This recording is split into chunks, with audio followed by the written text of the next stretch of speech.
Meus irmãos, eu queria que todos nós abríssemos Lucas 12.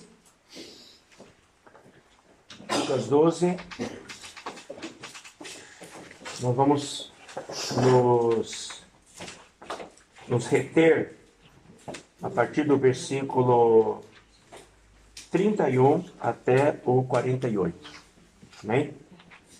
Lucas 12, 31 ao 48. Mas antes disso, eu queria só fazer uma pequena revisão do que se fala em Lucas 12. Né? Lucas 12, o Senhor Jesus ele começa falando para nós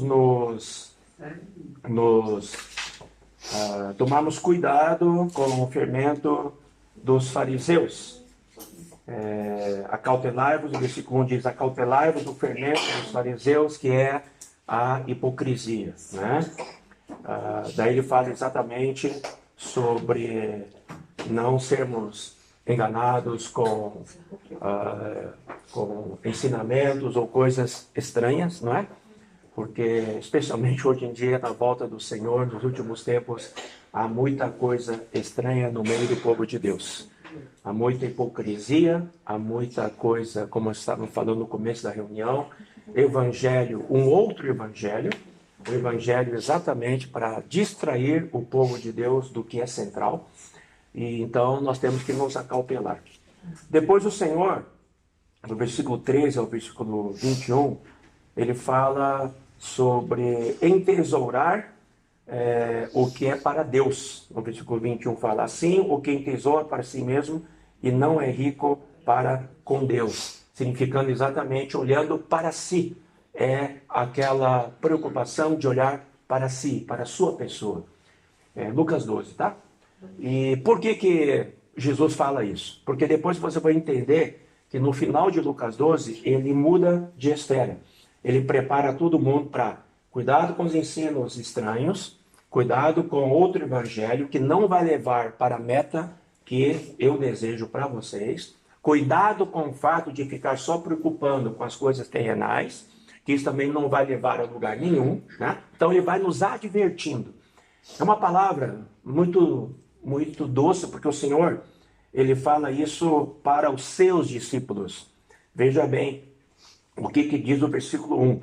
Posto que miríades de pessoas, são milhares, miríades são milhares, se aglomeravam a ponto de uns aos outros se atropelarem. Você imagina isso? Isso é como se fosse dentro daqueles shows de coisa, aquele montão de atropelando. Só que Jesus fala aqui, passou Jesus a dizer, antes de tudo, aos seus discípulos. Então, muitas vezes na palavra, o Senhor fala assim, o Senhor sai da multidão e chama os seus discípulos à parte e fala a seus discípulos. Nós louvamos ao Senhor que dentre tanta gente na multidão cristã hoje, o Senhor está buscando os seus discípulos. Amém. O Senhor está buscando aqueles que vão atentá-lo ao que ele fala, para que nós sejamos os que fazem a sua vontade. Amém. Eu admoesto a todos nós, inclusive para mim, cuidado com multidões. Nós não seguimos multidões. Hoje em dia, dentre o povo cristão, as multidões movem. Pessoas atraem multidões. Jesus sempre foi contra a multidão. Quando tinha multidão lá, ele saía. Por quê? João 2 diz claramente, ele conhece a natureza humana. Ele sabe o que se passa. Então, muitas vezes a gente olha dentro do mundo cristão, muita coisa, parece ali que tem alguma coisa. Não necessariamente eu digo que o Senhor está ali. Lógico, quem sou eu para julgar? Só que nós temos que ter muita sabedoria e discernimento. Especialmente nos tempos finais, o Senhor Jesus sempre foi alguém que, quando tinha multidão, queria exaltá-lo, ele dava no pé. Porque o Senhor, na verdade, ele busca os que de coração puro invocam o seu nome e os que o adoram em espírito e em verdade. Esse é o que o Senhor procura hoje para poder trazê-lo de volta. Dentre tantos filhos de Deus espalhados em toda a terra, existe com certeza esse remanescente Não sabemos onde, não sabemos em que lugar, não sabemos quantos, mas o Senhor está despertando um remanescente que o adora em espírito e em verdade. Aqueles a quem o Senhor pode contar como seus discípulos de verdade. Um discípulo é aquele que larga tudo, como cantamos neste último hino, para poder seguir ao Senhor. Um discípulo se considera um servo, não é? Depois vamos ver aqui mais à frente. Tá. Daí, no versículo 22 até o versículo 34, ele entra no outro tema. Ele entra num tema bastante prático, com respeito também às coisas terrenais. Ansiedade da vida. Esse tema aqui, essa parte, é Lucas 12, né? De 22 a 34. Lucas 12, 22 a 34. Ele, na verdade, é o mesmo texto similar de Mateus 6, em que o Senhor fala sobre ansiedade. E por que o Senhor fala da ansiedade? Porque veja bem, irmãos, como a gente cantou no hino, a gente partiu o pão, Deus tornou-se um homem para poder compreender a natureza humana e para poder, como diz em Hebreus 4, como sumo sacerdote, compadecer-se das nossas fraquezas. Ele não acusa, ele não condena quem vive na ansiedade, mas ele dá a solução para que nós saiamos da ansiedade. Amém. A ansiedade faz parte da natureza humana, correto? Ele nos entende. Só que, quando ele nos entende, ele fala assim: você vive ansioso, eu vou te dar uma solução. Você quer a solução? Igual, né? A irmã Selma tá com tosse. Tô com tosse. Então vem alguém e fala: ó, eu vou te dar um remédio, você quer? Se você fala, eu quero, então você aceita e você vai tomar, você vai aplicar. Quem está gripado também vai procurar um remédio para poder, né? Então todos nós vamos querer a solução do problema. Eu pergunto, a ansiedade para nós não é um problema? Não é um problema. Agora eu pergunto, em que grau de ansiedade você teve para a volta de Cristo? Em que ansiedade você tem para dizer, eu tenho buscado pouco o Senhor? Isso tem levado você a ser ansioso? Ou a ansiedade está ligada 100% às coisas da terra? Está ligado? Problema financeiro, problema de saúde, problema de família. Isso traz ansiedade. A ansiedade é um sinal de não tem em quem me apoiar. Confiar. Ontem a gente estava em Zurique e tinha uma família, né, com 4 meninas e a mais novinha, tinha acho que menos de 1 ano, né? E ela tá ali no colo da mãe. Eu pergunto, qual criança, bebê tem ansiedade? Né? Qual tem ansiedade? Ninguém. Criança não tem ansiedade. Mesmo criança, seja adolescente, está debaixo da tutela dos pais, tem alguma ansiedade? Não. Agora, por que passa a ter ansiedade? No momento em que o menino aqui na Europa chega aos 18 anos, geralmente sai de casa, vai procurar sua própria casa, vai morar sozinho, vai ter que pagar o seu aluguel, vai ter que trabalhar, pagar seu imposto, né? Vai ter fazer, né? Vai ter o que acontece? O que acontece? Vem a ansiedade, porque sai da tutela dos pais e fala, agora você vive sua vida. Não conta mais com o dinheiro do pai e da mãe. Isso pelo menos aqui, né? Teoricamente. Só que, se você for ver em ligação orgânica familiar, qual o pai e a mãe vai querer ver o filho passando necessidade? Nenhum. Se você de fato ama seus filhos, você não vai querer ele passar ansiedade. Mesmo que ele dê na cabeça, faz um monte de coisa errada, no final, você vai fazer de tudo para dar alguma coisa, porque você não quer ver seu filho passando necessidade. Porque existe um pai, existe uma mãe. Agora, espiritualmente falando, nós temos ou não temos um pai hoje? E um grande pai. Exatamente. Agora, por que nós vivemos ansiosos? É a nossa natureza. Por que a gente faz as coisas sem depender dele? É a nossa Por que nossas decisões, muitas vezes, não têm o Senhor no meio? Isso mostra que nós não confiamos ou somos independentes. Nós não podemos ser assim. Então, aqui no capítulo 12, versículo 27... quer dizer, não, perdão, eu vou ler rapidamente, não é o tema que está mais à frente, mas eu quero ler isso aqui. Versículo 22. A seguir dirigiu-se Jesus a seus discípulos. Ele não falou para a multidão, irmãos. Isso eu quero deixar bem claro. A multidão vai continuar ansiosa. Volto a dizer, eu não quero estar na multidão. Eu quero seguir o Senhor como discípulo. Amém. Seguir na multidão é muito fácil.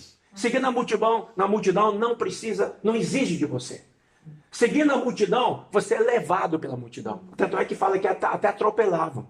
Se você quiser simplesmente ficar ali, a multidão te empurra. Você não tem que ter nenhum tipo de movimento. Mas eu pergunto, a multidão te leva aonde? Nos leva aonde? A lugar nenhum. Mas aqui o Senhor está falando aos seus discípulos. Diz assim, por isso eu vos advirto. Advertência. Advertência. Esse texto todo vai terminar no final do Lucas 12, até onde eu vou ler, né, 48, vai terminar na volta do Senhor. Então essas advertências todas estão vinculadas com a volta do Senhor. Correto? Então, cuidado com o fermento dos fariseus, com ensinamentos estranhos, outro evangelho que não é o evangelho de Cristo.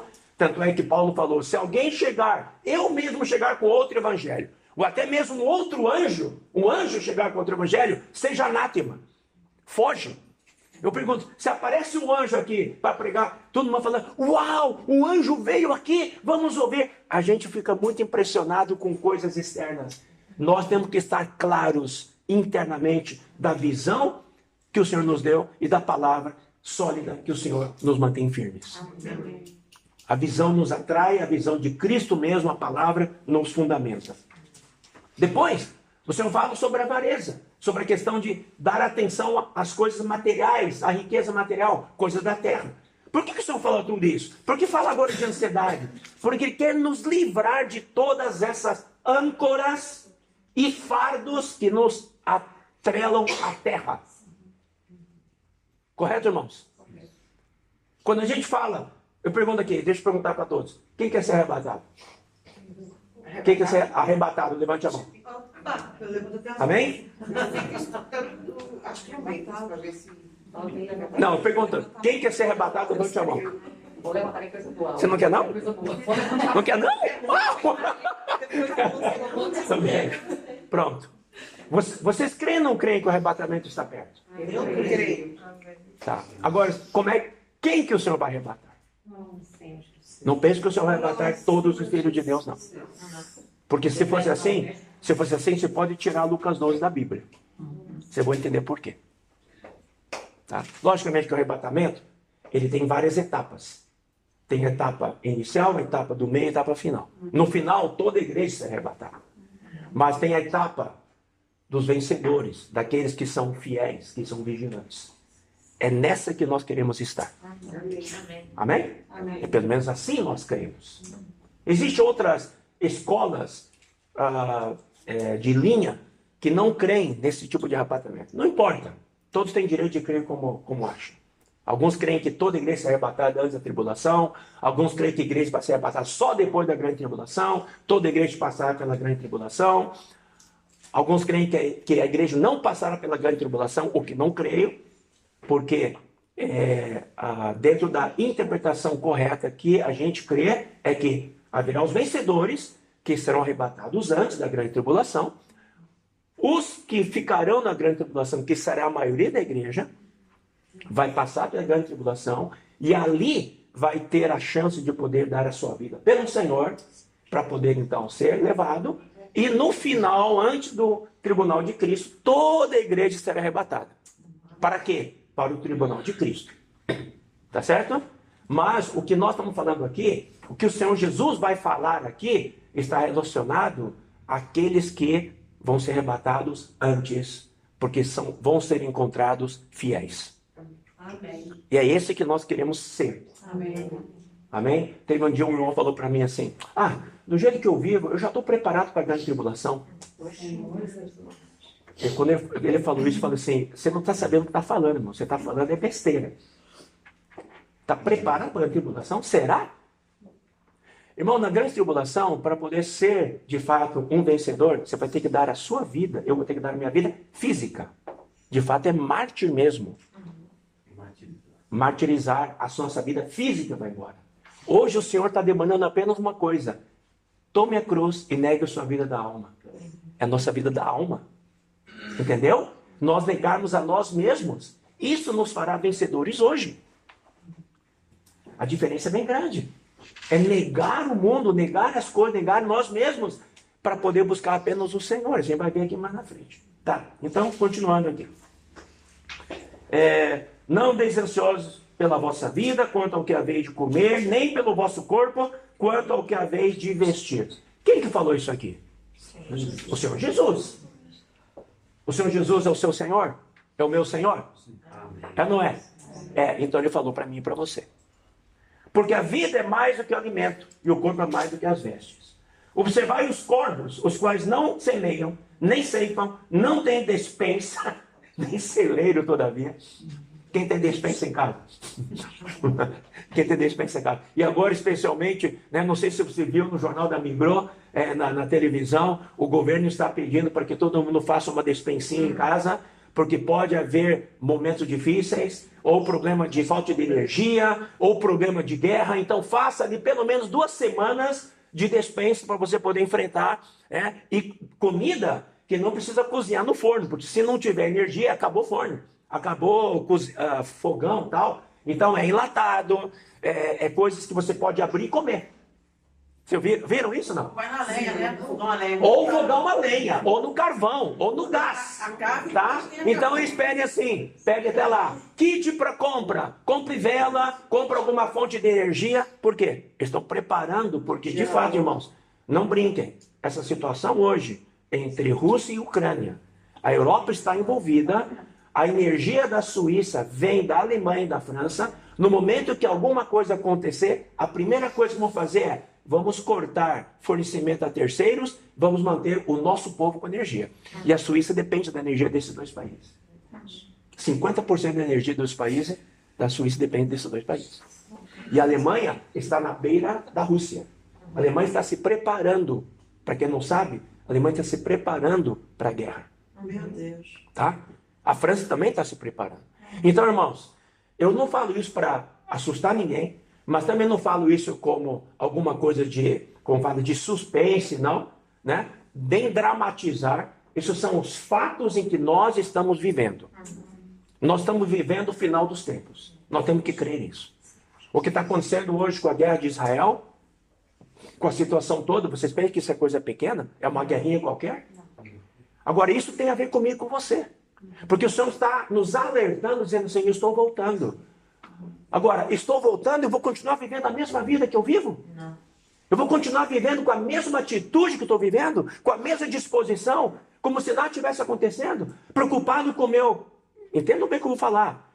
Preocupado com o que vai entrar no final do mês? Preocupado com que isso, com aquilo? Eu digo uma coisa também. Nós temos orado muito. Desculpe, irmão, eu quero... Por favor, não me entendam mal. Eu falei isso já numa reunião, vou repetir. Nossa oração precisa mudar de nível. Às vezes nossas orações, elas ficam muito presas. Podem perceber as coisas da terra. Sim, é verdade. Preocupado pela nossa saúde. Agora, temos que orar pela saúde? Temos. Preocupado com nossos recursos, tal. Estão passando por necessidade. Temos que orar, com certeza. Mas por que nós oramos? Porque se nós não tivermos boa saúde, não tivermos condições financeiras adequadas, temos que ter uma visão. Não vou poder servir bem ao Senhor. Porque no final, qual que é a nossa função na terra hoje? Servir ao Senhor. Servir ao Senhor e cumprir com sua comissão para nós hoje. Que no final é o quê? Edificar a sua igreja. Amém? Então nós temos que mudar de plano. Nós temos que mudar de visão. Às vezes nossas orações, você vê quando a gente ora pela manhã, às vezes a gente está ligado: Senhor, me dá uma boa saúde hoje, me guarda no trem, ida e volta e tal, tal. Está certo isso? Está certíssimo. Mas na nossa oração nós temos que lembrar: Senhor, eu preciso crescer mais em Ti. Eu preciso Te amar mais, Senhor. Faça-me, Senhor, voltar-me para a Tua presença cada dia. Faça-me ler mais a Bíblia. Senhor, eu quero tomar decisões por Ti. Voltarmos às coisas espirituais em primeiro lugar. E aí, todas as outras coisas serão acrescentadas. Sim ou não? Sim. Quem conhece esse versículo? Está aqui nesse trecho. Então, vamos continuar lendo. Versículo 25.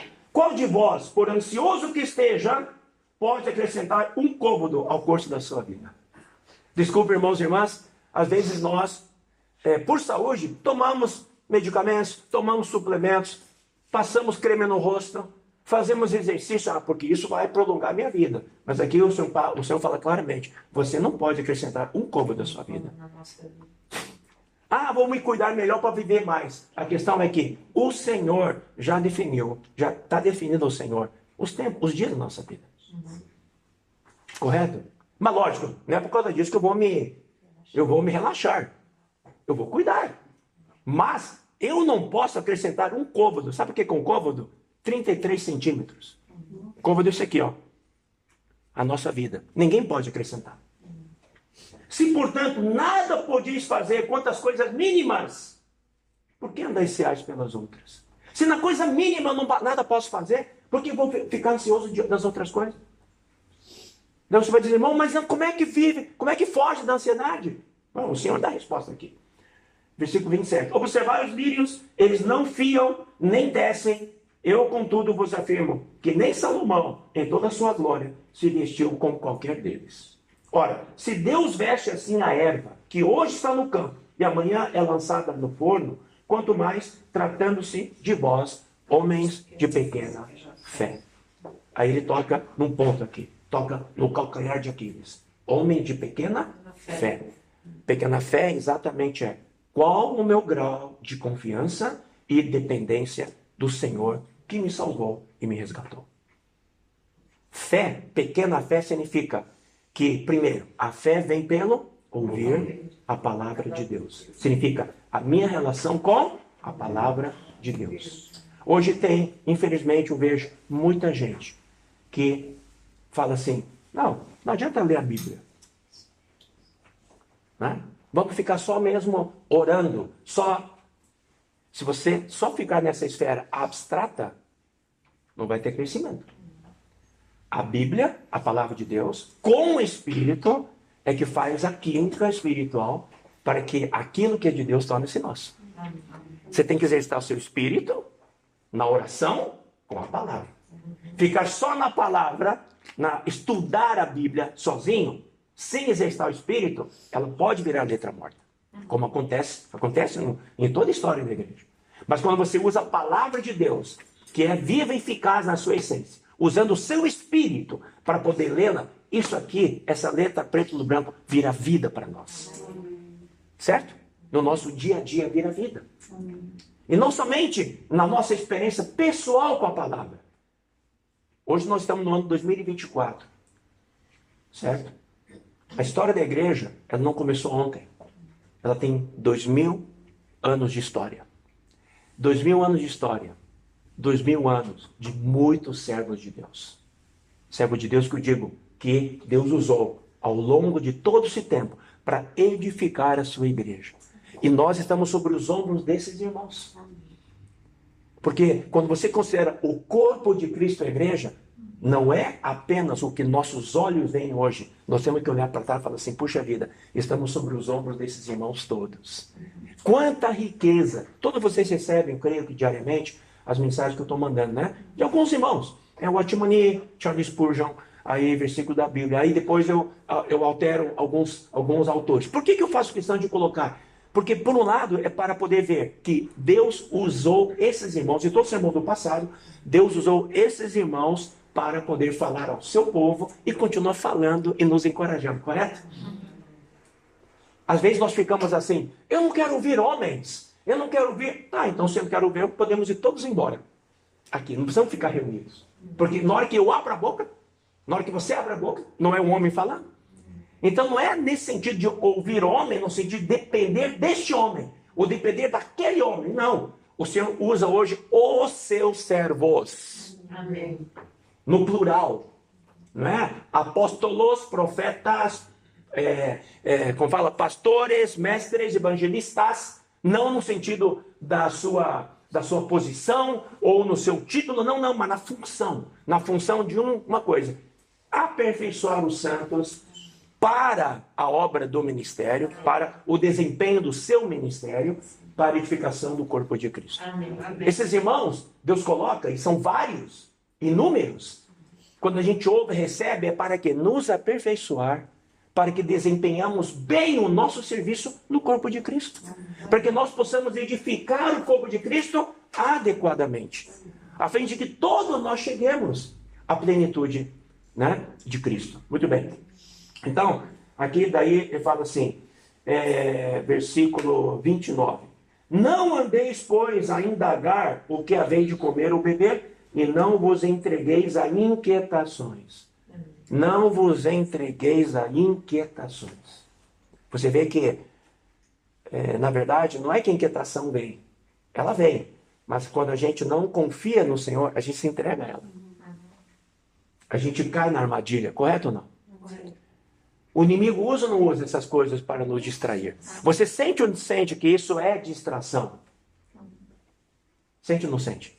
Eu sinto que é distração.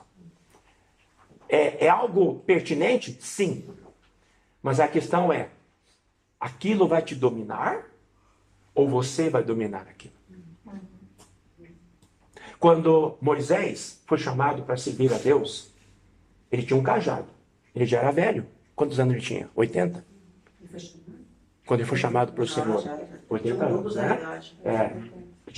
Aos 40 ele tentou. Deus falou, do jeito que você está, não me serve. Porque você está aí no seu próprio esforço natural, isso nada serve. Então isso mostra claramente, irmãos, para edificar a igreja, para cumprir o plano de Deus, nossas habilidades naturais, sem passar pela cruz, é zero para Deus. Infelizmente, hoje muitas pessoas confiam na habilidade do, o cara é muito bom, vem cá, vem servir na igreja. O cara canta bem, vem cá servir. Agora, se não passou pela cruz, aquele cântico é zero para Deus. Aquele serviço dele é zero para Deus, porque não passou pela cruz. Então Moisés teve que passar por 40 anos de morte e ressurreição. E aí quando o Senhor o chama, ele já está com um cajado. A primeira coisa que o Senhor falou para ele, falou assim, joga o seu cajado no chão. E na hora que ele jogou o cajado no chão, o que virou? Uma serpente. Serpente representa quem? Satanás. Então muita coisa que a gente se apoia. Por trás está Satanás. Porque, querendo ou não, o mundo jaz no maligno. O Senhor nunca falou assim. O dinheiro é a raiz de todos os males. Paulo falou, o amor ao dinheiro é a raiz de todos os males. Quando diz o amor ao dinheiro, é porque o dinheiro nos domina. O dinheiro a gente precisa ou não precisa? Precisa. Mas quem tem que dominar o dinheiro? Você. Então, quando o Senhor fala, agora pega a serpente pela cauda. O que significa pela cauda? A partir de agora, eu vou te controlar. Antigamente ele estava apoiado, né? Sem o cajado eu não posso caminhar. Certo? Eu tenho que me apoiar no cajado. Eu tenho que me apoiar no meu emprego. Tenho que me apoiar na minha saúde. Tenho que me apoiar nisso. Por um lado é verdade, mas se você toma a serpente agora pela cauda, significa, eu preciso da saúde, preciso. Eu preciso do dinheiro, preciso. Eu preciso das coisas materiais, preciso. Mas quem vai controlar hoje sou eu, pelo Senhor. Amém. Não vou me deixar controlar mais por isso. Concorda ou não? Sim. É isso que o Senhor quer dizer aqui. Então, versículo 30. Porque os gentios de todo o mundo é que procuram essas coisas. Amém. Mas vosso Pai sabe que necessitais delas. Olha que coisa maravilhosa. Os gentios têm pai? Os gentios têm pai? Não. Tem um pai. Pai é mentira, né? Satanás. Agora, nós temos o verdadeiro Pai. Amém. Que sabe que necessitamos de todas as coisas. Amém. Mas você vai dizer, irmão, mas eu passo por tanta tribulação, tanta prova. E as tribulações e provas são para quê? Aperfeiçoamento. Eu quero ler depois no versículo, mas vou terminar até o 34. Versículo 31. Buscai antes de tudo o seu reino, e essas coisas vos serão acrescentadas. Isso aqui é uma promessa. É uma promessa. O que o Senhor quer que nós mudemos de prioridade?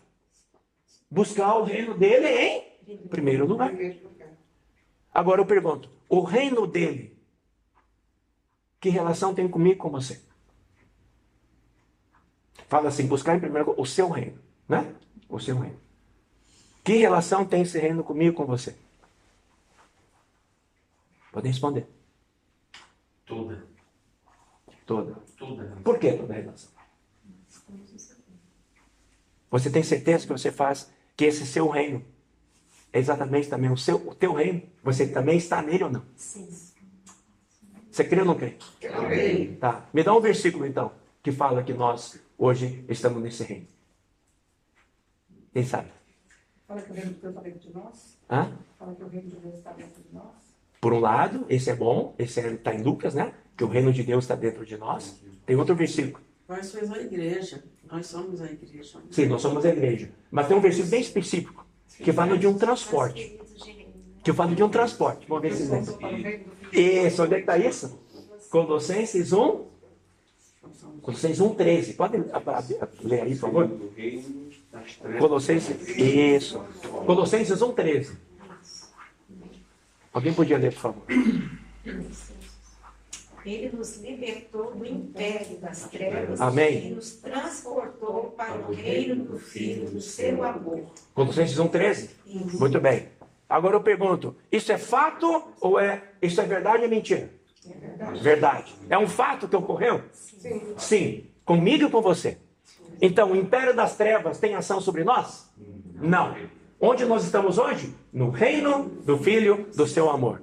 Que é um reino de quê? Reino de luz. Então, se nós fomos transportados já do império das trevas para o reino do Filho do seu amor, que, como a Kátia falou, quem em realidade hoje, espiritualmente, é a sua igreja. A igreja é a realidade do reino dos céus. Nós hoje estamos neste reino. É o reino que pertence ao Senhor. Então, quando fala buscar em primeiro lugar o seu reino, antes de tudo, significa buscar o que é seu e meu a partir de agora.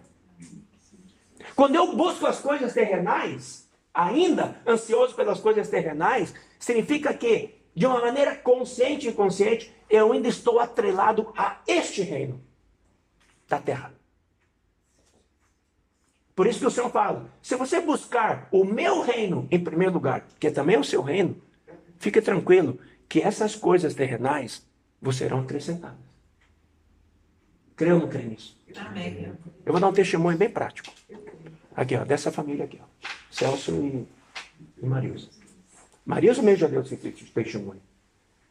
Ela está aqui já há um bom tempo, Celso também. E lá em 2000 e quanto que você nos encontrou aqui?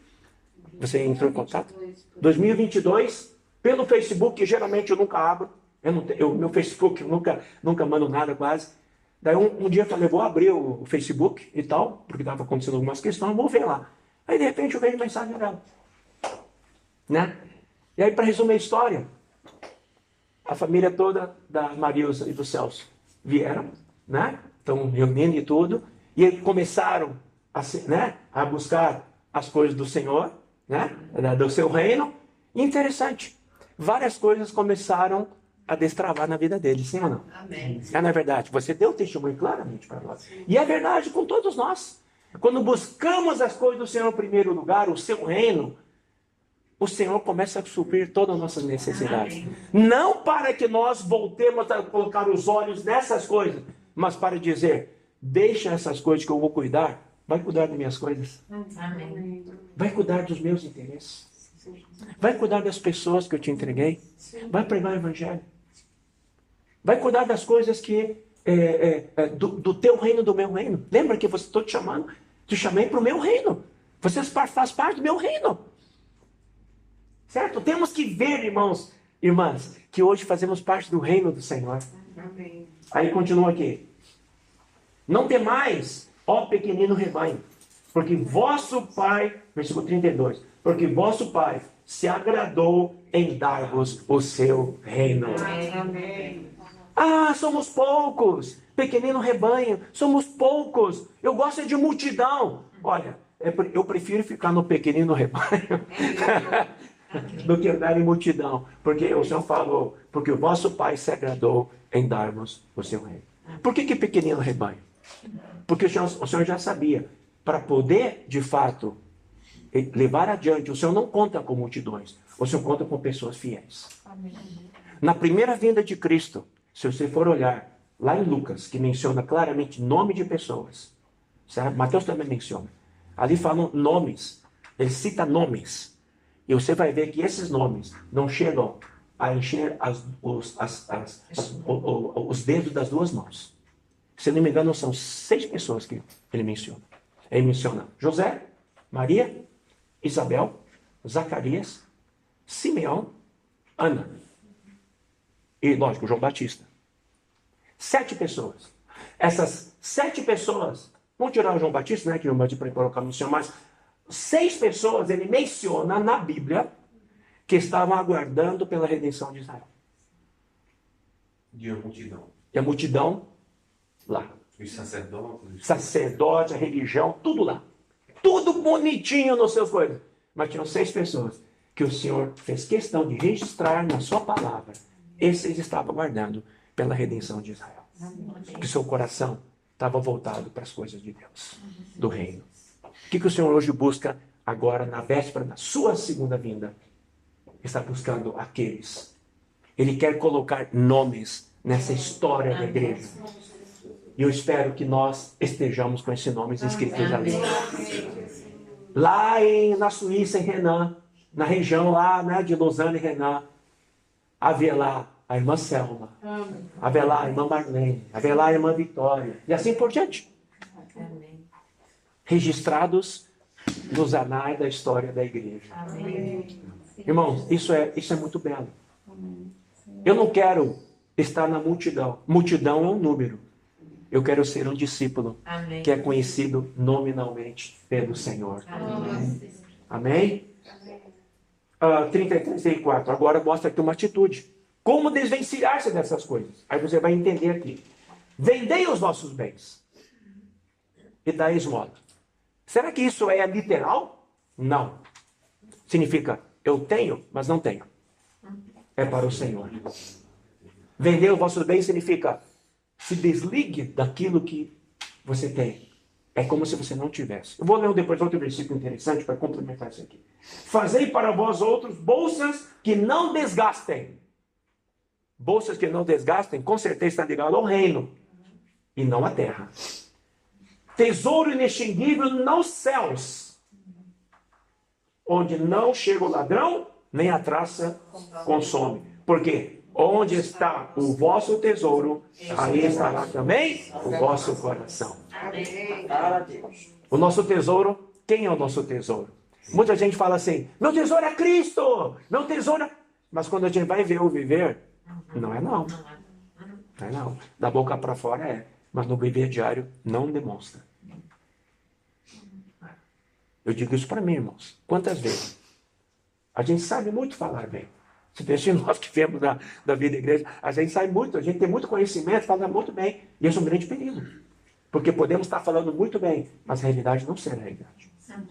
O Senhor não está preocupado com o que nós falamos, Ele está preocupado com o que nós somos. Mais do que nós falamos. Então, onde está o nosso tesouro? Aí estará também o nosso coração. Quantas pessoas, eu conheço famílias, né? Que vivem em função do seu filho, ou dos seus filhos. Porque o tesouro está ali.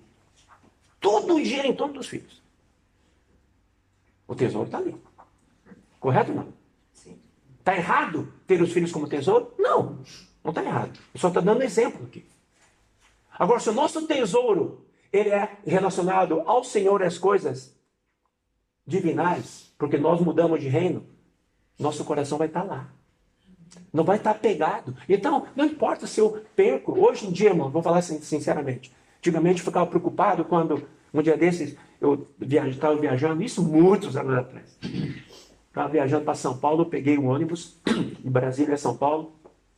E era um ônibus semileito, né? Ainda por cima com tipo executivo, né? E tal. Eu falei, opa. Né? E paramos em Pirassununga. Eu tinha uma maleta, né? Que nem mochila carregava, era uma maletinha assim, colocado, uma maletinha com um código, né? E tal. Eu falei, bem, isso aqui ninguém vai roubar, né? E deixei lá, fui fui comer. Quando eu voltei para pegar alguma coisa, eu vi um senhor lá se penteando e tal. Pensei, né? Deve ser passageiro. Aí quando eu desço, quando volto, a minha mala arrombada. Aí eu fui descobrir que aquela travinha, geralmente, não é de ferro, é de ferro plástico. Então, com uma faca, você abre aquilo, quebra aquilo. E aí, naquela época, era muito dinheiro. Eu tinha $200 que eu estava viajando para a Colômbia. O cara roubou meus $200. Eu estava indo para São Paulo, para uma conferência. A minha viagem toda, fiquei com o coração, assim, aquela ansiedade, aquela coisa. Puxa, foi roubado, foi roubado, foi roubado, foi roubado. Cheguei na conferência, não podia nem desfrutar. Aí fui falar com o irmão, falei, irmão, puxa vida, aconteceu uma coisa, foi roubado, meus $200 foram embora. O irmão falou para mim assim, e daí? E daí? Você tá preocupado por esses $200 que se foi? E daí? Naquele momento, quando veio essa dor, eu falei, meu Deus, olha o meu coração. Meu coração estava nesses $200.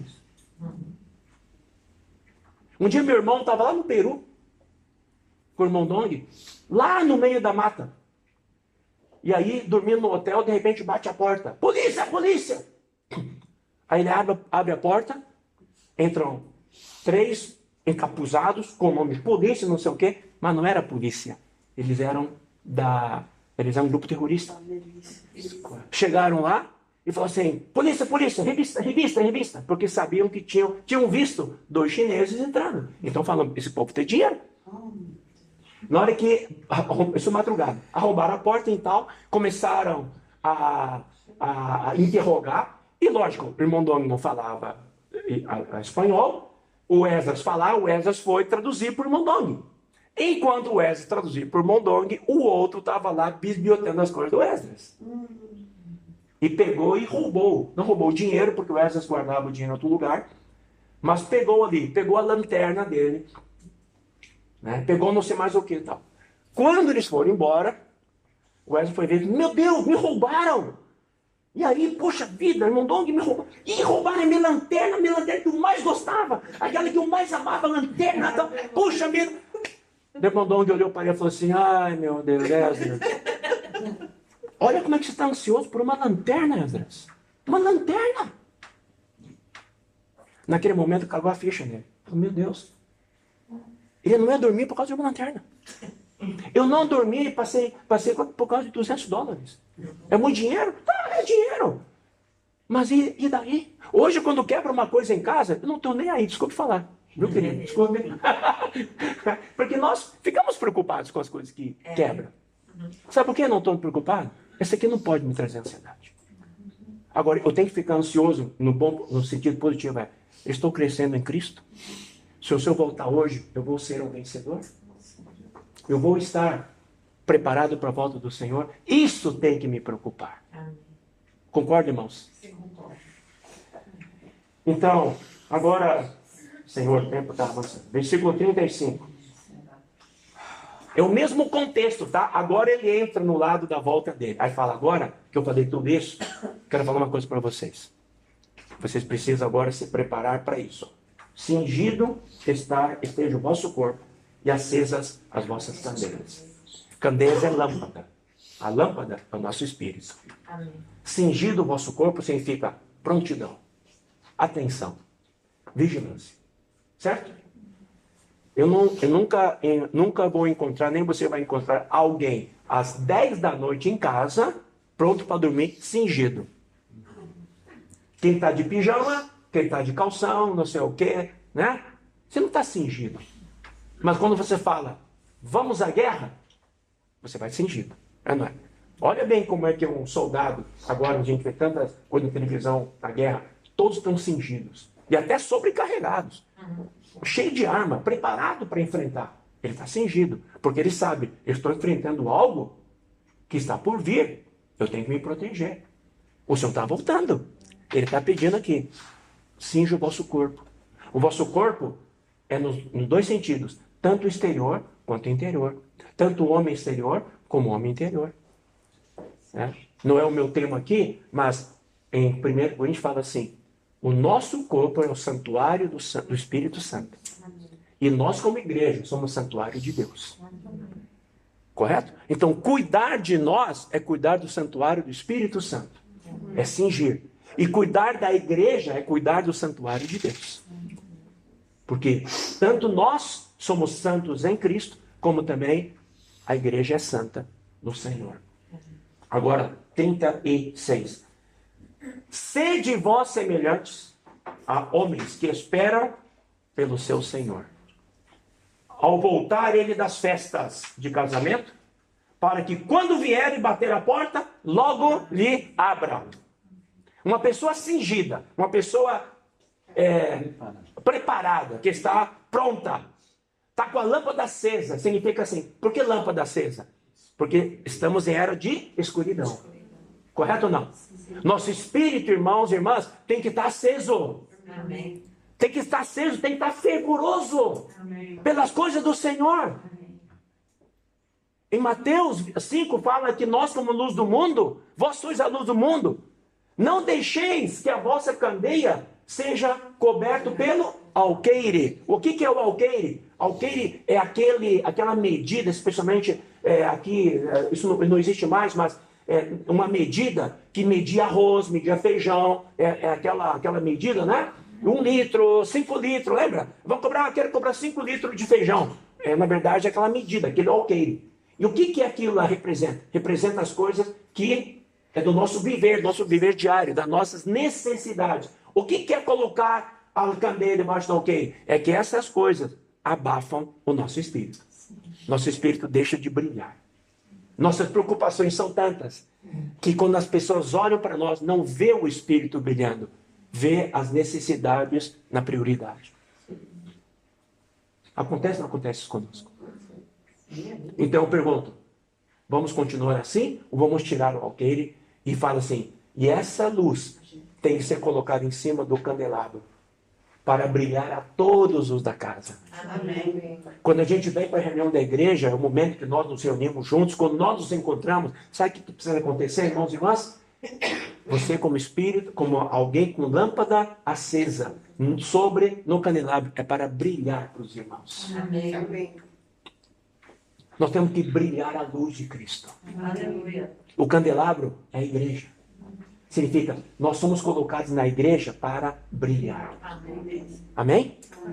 Também fala sobre a cidade. Que a cidade iluminada não fica, é para colocar sobre o monte. Essa cidade representa a igreja. Que é para ser colocada sobre o monte, para que todos vejam e vendo as vossas obras, glorifiquem a Deus que está nos céus. Louvado seja o Senhor. Então, sede vós semelhantes a homens que esperam pelo seu Senhor.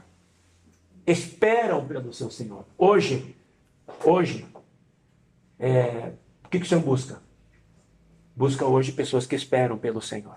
Amém. Nossa atitude é quem espera pelo Senhor. Entende? Por exemplo, a Débora viajou. Ela foi a trabalho. Nós, como pais, a gente fica preocupado. Como é que ela está? E tudo? Quando é que ela volta? A gente espera. Espera pela filha, porque temos a ligação com ela. Então, a gente espera por aquilo que a gente ama. Certo ou não? A gente espera por aquilo que a gente valoriza. Quando nós dizemos, amamos o Senhor, nós temos que dizer de todo o coração, porque nós o valorizamos. E se o valorizamos, temos que valorizar e amar a volta dele. Paulo falou claramente, combati o bom combate, completei a carreira, guardei a fé. Já a coroa da justiça me está aguardada, a qual o Senhor, reto juiz, me dará naquele dia. Não somente a mim, mas a todos quantos amam a sua vinda. Irmãos e irmãs, não basta dizer, tenho Jesus, que maravilha. A questão é, estamos amando a volta do Senhor? E se estamos amando a volta do Senhor, o que eu e você estamos fazendo, contribuindo para a volta do Senhor? A primeira coisa que Ele quer é o nosso viver. Não é o que nós fazemos. Ele quer primeiramente, eu quero o seu coração. Quero que o seu coração esteja colocado lá no reino. Isso que é o mais importa. O que você vai fazer depois é consequência. Mas se o seu coração está colocado lá no reino, na minha volta, o que você vai fazer será também voltado à minha volta. Concorda ou não? Muito bem. Versículo 27. Bem-aventurado aqueles servos a quem o Senhor, quando vier, encontre vigilante. Encontre vigilante. Em verdade vos afirmo que ele há de cingir-se, dar-lhes lugar à mesa, e aproximando-se, o servirá. Essa é a recompensa de quem for encontrado vigilante. Sabe o que você fala assim? Você foi encontrado vigilante, abriu-me a porta na hora que eu bati, em seguida, porque fala aqui, logo lhe abriu, você estava me esperando, agora você descansa, sente na mesa, eu vou me cingir e eu vou servir você. O Senhor vai nos servir, irmãos. Sabe o que o Senhor vai nos servir? Você fala assim, você foi um comigo, você lutou pela minha causa, você se entregou por mim, você amou a minha vida, você amou mais a mim do que a você mesmo, você negou a sua vida da alma. Agora senta aqui, eu vou te servir. Amém. É o que fala aqui. Que recompensa. O Senhor já nos serviu tanto em dar a sua vida por nós, em morrer por nós, nos fazer seus filhos, nos trazer de inimigos para amigos, como cantamos nessa música. Agora o Senhor quer também. Ele falou assim, vou servir aos meus servos vigilantes. Você vê isso em algo grandioso? Eu vejo isso como algo tremendo. Puxa vida! Eu vou estar sentado à mesa para ser servido pelo Senhor. Daí, versículo 38. Quer ele venha na segunda vigília, olha só a prontidão, hein? Quer ele venha na segunda vigília, quer na terceira, bem-aventurados serão eles, se assim os achar. A gente não sabe quando volta o Senhor. Ontem nós tivemos uma experiência bem interessante. Eu vou contar essa experiência, irmã. Irmã Marlene, quando veio para a Europa, para a Suíça, ela conheceu uma senhora que foi babá do filho dela, lá onde ela morava em outra cidade. E depois essa senhora faleceu recentemente. E o telefone ficou com a filha dela passava por necessidade, tinha problemas de saúde e tudo. E há 2 semanas atrás encontrou no celular da mãe o contato da Marlene. E ligou para a Marlene, preciso de ajuda. Eu estou passando por isso. Não é cristã, tá? Não é cristã. Não era cristã. Aí, preciso de ajuda, tenho esquizofrenia, né? Tenho várias questões, sim. Tenho pensamentos suicidas, não é isso? Então, nesse momento, a irmã Marlene tomou encargo e pregou o evangelho para ela por telefone. E falou assim, vamos fazer uma visita para você. Tá bom, pode vir. E ele falou comigo, com a Ana Lúcia, essa semana agora. Vamos visitá-la? Vamos. Como estávamos indo para Zurique, então a gente passou lá ontem de manhã. A irmã Marlene foi, nós encontramos lá naquela cidade. Aperta a campainha, nada. Aperta a campainha, nada. Ela liga várias vezes, nada. Nós, deve estar dormindo, porque ela se usava remédios controlados. A gente vai para Zurique. Não, tá bom, não conseguiu. Tá? Vamos lá visitar outra irmã. Oramos, ali na porta mesmo, não podemos entrar. Ali embaixo do prédio, oramos por ela, oramos pelo seu pai, né? Porque a mãe havia falecido. Aí a gente foi embora para Zurique. Na volta para Zurique, 11 da noite, a irmã Marlene nos liga. Lógico, a irmã Marlene tinha um apreço por ela, porque era filha dessa babá, né? Que havia morrido já. Aí o pai dela liga para a irmã Marlene. Fala assim, você ligou aqui para minha filha várias vezes, né? Quero dizer que ela morreu. E quando nós estávamos lá apertando a campainha, ela já estava morta. Naquele momento, a irmã Marlene, logicamente, sentiu muita dor, porque nós estávamos ali para pregar o evangelho para a menina. Estávamos ali para pregar o evangelho para ela. Certo? Só que a irmã Marlene já tinha pregado o evangelho por telefone para ela. Falou assim, você vai falar Senhor Jesus e tal, e ensinou a oração para ela. Talvez naquele momento que ela ligou para a irmã Marlene fosse exatamente o último momento de desabafar com alguém. E naquele momento, né, a irmã Marlene não falou, tá bom, quando chegar aí eu vou falar com você. Já falou do Senhor para ela. Se ela creu e se ela fez ou não, nós não sabemos, mas eu estava considerando, bem provável que ela tenha feito. Porque provavelmente depois de ter feito, ela decidiu, quem sabe, tirar a vida dela. Tá certo? Porque não sei, pelo remédio, não sabemos o que foi. Mas nesse momento, né, a gente, logicamente, na oração com a irmã Marlene, a gente sentiu consolado, porque uma coisa, o Senhor nos encontrou fazendo assim. Amém. Não negligenciamos a visita a ela. A irmã Marlene cuidou, tentou falar com ela, falou do Senhor para ela por telefone. E aí no final, veio uma luz também para mim. Nós todos estamos aqui. Mas ninguém garante que o Senhor não volte amanhã para nós, no sentido de Ele nos levar. Sim ou não? Sim. Então é o seguinte, a oportunidade não se perde. É agora. É hoje. Por isso que na exortação do Senhor Jesus, pelos seus apóstolos em Hebreus, depois em Pedro, se não me engano, ele fala, hoje, não endureçais o vosso coração. Não é? Hoje, é o hoje. O amanhã não nos pertence. O hoje nos pertence. Hoje o Senhor nos deu hoje para vivermos. Tanto é que Jesus falou assim, não vos inquieteis com amanhã. Basta o seu dia, o seu próprio mal. Hoje é o dia. Então, irmãos, eu não sou contra planos, eu não sou contra planejamentos, eu não sou contra sonhos de forma alguma. Só que tudo isso é não palpável. O que é palpável em você é hoje. Se eu entrego minha vida hoje ao Senhor, amanhã não vai ser mais amanhã. Quando eu passar para amanhã vai ser hoje, né? Então também me entrego minha vida hoje ao Senhor. E todo dia será hoje. Vivendo o hoje para a volta do Senhor. Amém. Ó Senhor Jesus. Então, quer ver na segunda ou terceira vigília? Bem-aventurado serão eles se assim os acharem. 39 e 40. Sabei, porém, se o pai de família soubesse a que hora havia de vir o ladrão, vigiaria e não deixaria roubar a sua casa.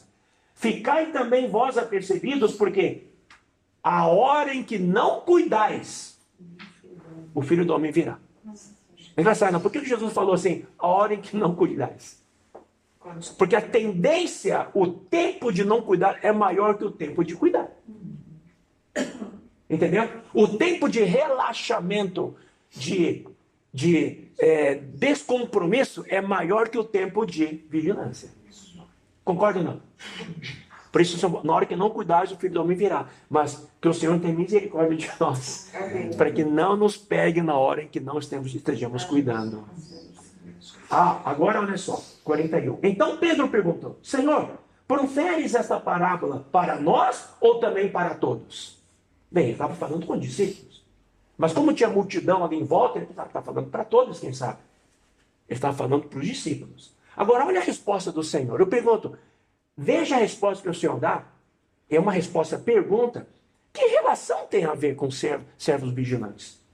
Disse o Senhor, quem é, pois, o mordomo fiel e prudente, a quem o Senhor confiará os seus conservos para dar-lhes o sustento a seu tempo?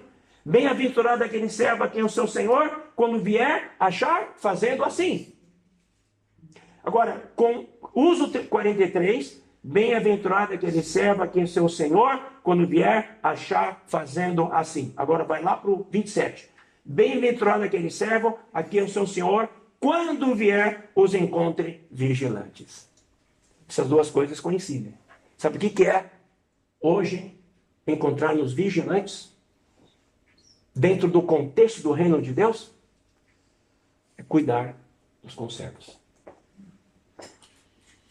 É alimentar, aqui fala, dar o seu alimento aos conservos. Sustento aos conservos. Você vai dizer, mas irmão, mas o que significa isso? Significa que nas nossas relações com os irmãos, com os nossos conservos, temos que ter uma preocupação apenas. O que eu fizer para cada um tem que ser sustento, alimento, cuidado, apacentamento, pastoreio.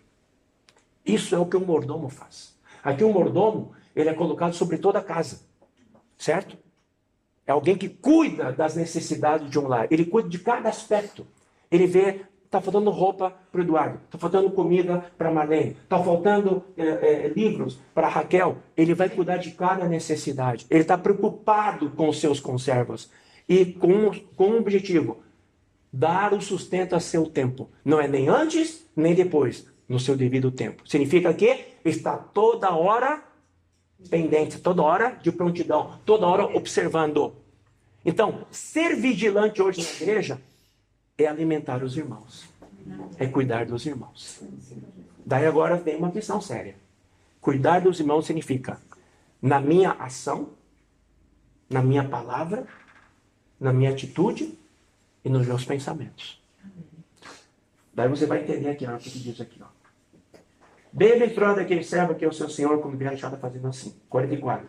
Verdadeiramente vos digo que lhe confiará todos os seus bens. 45. Mas se aquele servo, olha, é o mesmo, tá? Eu sempre entendi que eram dois. Não, é o mesmo servo. Mas se aquele servo disser consigo mesmo, meu senhor tarda em vir, e passar a espancar os criados e as criadas, a comer, a beber e embriagar-se, verá o senhor daquele servo em dia que não espera, em hora que não sabe, e castigá-lo-á, lançando-lhe a sorte com os infiéis, ou aqui com os hipócritas. Hipócrita significa, eu vivo de maneira, mas sou outra coisa. O que eu falo, não sou o que vivo. Isso é hipocrisia. Agora, o que me chama a atenção é, ele fala consigo mesmo. Ele não fala de boca. Porque não vai falar assim, eu não quero que o Senhor venha. Não vai falar isso. Ele pensa no coração. Meu Senhor tarda em vir. Meu Senhor tarda em vir. Ou seja, ele se desvincula da prontidão. Ele se desvincula da vigilância. Ele relaxa. Correto ou não? Quando fala, o Senhor está demorando. Se está demorando, vou fazer minhas coisas. É, não é? Quando alguém fala para você, eu vou chegar às 10 da manhã, tá bom, então você prepara tudo às 10 da manhã. Daí fala assim, olha, meu voo atrasou, vou chegar às 11. O que você vai fazer nessa 1 hora? Bem, já que fazer às 10, eu vou me relaxar, vou fazer minhas coisas, lá pelas 5 para as 11 me preparo. Porque pensa no seu pensamento, o Senhor vai tardar. Vê as coisas acontecendo, falaram que o Senhor volta, nada, está demorando. Eu vou cuidar das minhas coisas. E aí o que acontece? Deixa de focar na casa de Deus, nas coisas, na necessidade dos irmãos, e passa a focar no quê? No comer, beber e a embriagar-se. Embriagar significa, vou me envolver com as coisas deste mundo. Vou me envolver com tudo aquilo que me embriaga. Às vezes não necessariamente é coisa pecaminosa, mas se envolve tanto com as coisas do dia a dia, se envolve com as ansiedades novamente, se envolve com que a gente se embriaga com aquilo. Quando ele se embriaga, significa que eu perco o quê? Eu perco a sobriedade. Eu perco a sensibilidade. Eu posso ser uma pessoa insensível, eu perco a direção. E a gente vê hoje tantos filhos de Deus sem direção. Senhor Jesus. Eu espero que a gente receba essa palavra. Eu estou falando isso, irmãos, porque as palavras do Senhor, quando vem nos exortar e nos demonstrar, é por amor. Amém. Porque Ele espera de nós verdadeiramente filhos dele que sejam vigilantes. O que é espancar os nossos conservos? Crítica, julgamento, falatório, fofoca, maledicência. Tá? Maledicência. Por isso, irmãos, irmãs, da nossa parte, quando a gente olha para algum irmão, olha para alguma irmã, nós temos que perceber, todos nós aqui, nós somos hoje quase 20 pessoas. Todos nós estamos em construção. Todos nós estamos em trabalhar de Deus. O trabalhar de Deus, em cada um de nós, depende da minha abertura para Ele. E todos nós temos o mesmo Senhor. Agora, se nós não estamos abertos a trabalhar em nós somos responsáveis diante dessa atitude. Agora, não cabe a nós, de forma alguma, temos que tomar cuidado, julgar, criticar, falar mal, nem mesmo pensar no coração, porque aqui ele pensou no coração. Nós temos que, de fato, nos purificar, irmãos. Ao olhar para os irmãos, primeiro, todos aqui são redimidos do Senhor. Todos aqui foram comprados com sangue. Todos aqui Jesus pagou um preço. Então todos aqui o Senhor Jesus ama. Puxa, mas aquele irmão, aquela irmã, ele tem o seu Senhor. E o Senhor sabe como tratar cada um. Correto ou não? Correto. Porque nós temos que orar uns pelos outros. Nós temos que amar uns aos outros. Não amar, lógico. Não amar, quando digo assim, amar uns aos outros, é amar exatamente o que o Senhor nos deu, uns aos outros. Agora, todos nós temos nossas deficiências, todos nós temos nossos erros, todos nós temos as nossas situações que cada um de nós precisa levar diante do Senhor. Porque no final, o Senhor vai voltar e quer nos encontrar o quê? Vigilantes, preparados, fiéis, cingidos. Então a palavra, ela chega até nós, não para o outro. Ah, que bom essa palavra é para o fulano. Não existe palavra para o fulano. A palavra tem que ser para mim. Amém? Então, espancar criados de né? Comer, beber com os zebras, como diz o Mateus. Eu me preocupo comigo, vou comer, beber, eu vou desfrutar da vida, né? Eu vou ficar com as minhas coisas, não estou nem preocupado com as coisas do Senhor. Essa atitude é totalmente de um servo mau. E a questão era um servo prudente e fiel. Era um mordomo fiel e prudente. Mas aí, com o tempo passou, ele se distraiu com aquilo e foi embora.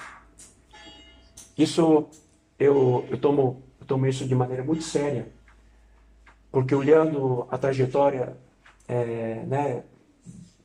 diante do Senhor, tantos irmãos e irmãs que eu vejo, aqui não é tom de crítica, mas é como luz, que no começo da vida deles, seus primeiros 10 anos, 20 anos, consagrado, entregue, davam vida para o Senhor, depois foram minguando, foram esfriando. Hoje, muitos não reúnem, muitos hoje simplesmente estão em casa, não querem mais nada, ou foram amar o mundo. Uma situação semelhante. Então o que o Senhor está falando para nós? Não baixe a guarda. Certo? Não relaxe. Eu não quero ser esse servo que começou bem e termina mal.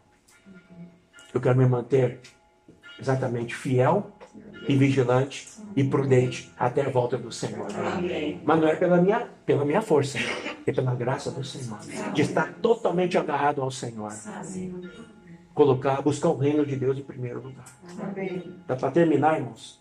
Versículo 47, 48. Isso aqui também é forte, hein? Aquele servo, porém, que conheceu a vontade do seu Senhor. Conheceu. Não se aprontou. Nem fez segundo a vontade, sua vontade. Nem fez segundo a sua vontade. Será punido com muitos açoites. Então esse sentimento que, Jesus é amor, Deus vai voltar, puxa, vai amar todos os seus filhos. Ele vai amar com açoites. Por amor, Deus que açoita. Por amor, Deus, o Pai, açoita ao Filho a quem ama. Então não caia nesse evangelho pobre, errado, distorcido. Deus é amor, Deus é amor, mas Deus açoita a quem ama.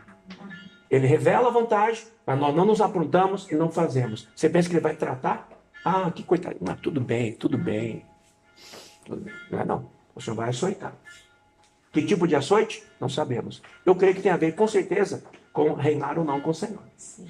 Acho que o pior açoite você não vai reinar comigo. Apenas uma palavra. Você não vai reinar comigo. E você vai para as trevas exteriores. Trevas exteriores trevas exteriores não é a perdição, tá? Trevas exteriores é um lugar onde o Senhor vai discipular e vai, como fala, ele vai transformar o que faltou ser transformado. E forjado a 1000 graus. E é um açoite. Não, e é fogo, né? Só que não é o fogo eterno, não é o fogo eterno.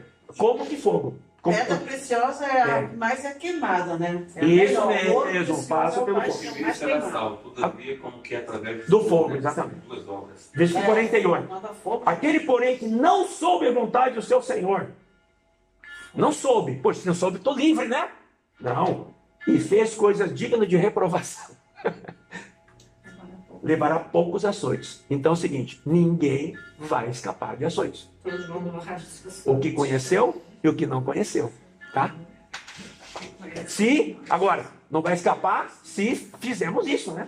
Mas aquele que faz a vontade do seu Senhor, aquele que se apronta, aleluia, não será açoitado. Amém. Mas aquele a quem muito foi dado, muito lhe será exigido, e aquele a quem muito se confia, muito mais lhe pedirão. Louvado seja o Senhor. Eu não vou ler aqui, depois vocês leem Hebreus 12, 25 a 28, 29. Fala que fala sobre não negligenciarmos aquele que nos fala, ou seja, a palavra de Deus, o Senhor. E fala assim, que ele virá para abalar céus e terra. E fala também que nós seremos abalados. Sabe, irmãos, eu ganho muito isso com a palavra que o irmão Miguel compartilhou sobre isso. Depois ouça as mensagens, tá? Eu estou mandando no grupo. Essas mensagens que foram dadas agora na comunhão das igrejas, é muito importante que vocês ouçam. Traz muita luz para nós e também para sermos pessoas que vivem de prontidão. Daí fala o seguinte, tudo aquilo que tem que ser abalado, as provações, tribulações que a gente passa hoje, tá? As tribulações que a gente passa hoje, as provas que a gente passa hoje, não negligencie, não despreze. Porque o Senhor permite que passemos para abalar o que tem que cair. Não agarre naquilo que você quer agarrar, que o Senhor fala, eu quero derrubar isso. Mas, Senhor, é isso que eu amo. Se você se agarrar nisso, né, vai acontecer isso aqui. O Senhor quer nos tremer, nos balançar, para derrubar tudo que tem que ser abalado e manter apenas o que é inabalável. E sabe o que é inabalável? O reino de Cristo é inabalável. É Ele próprio, né, no seu reino, é inabalável. Né? E fala assim, para servirmos ao nosso Deus com temor e reverência e tremor. Porque nosso Deus é fogo consumidor. Louvado seja o Senhor. Amém. Irmãos, perdoem por ter se estendido tanto, mas é uma palavra que eu sinto que é necessário que nós ouçamos e tenhamos isso guardado em nosso coração. Amém. Isso aí tem que mudar a nossa vida. Amém. A palavra precisa, de fato, mudar a nossa atitude, a nossa vida. Amém. Cada um diante do Senhor, traga isso como luz. Amém? Amém. Traga isso, ruminem, tá? Depois a gente vai colocar no grupo, ruminem, ouçam, leiam os versículos, considerem, leiam, orem em Deus os versículos falados, tá? Para que o Senhor fale mais com cada um. Amém? Amém? Jesus é o Senhor. Amém. Amém. Amém. Temos algum tempo ainda para compartilhar.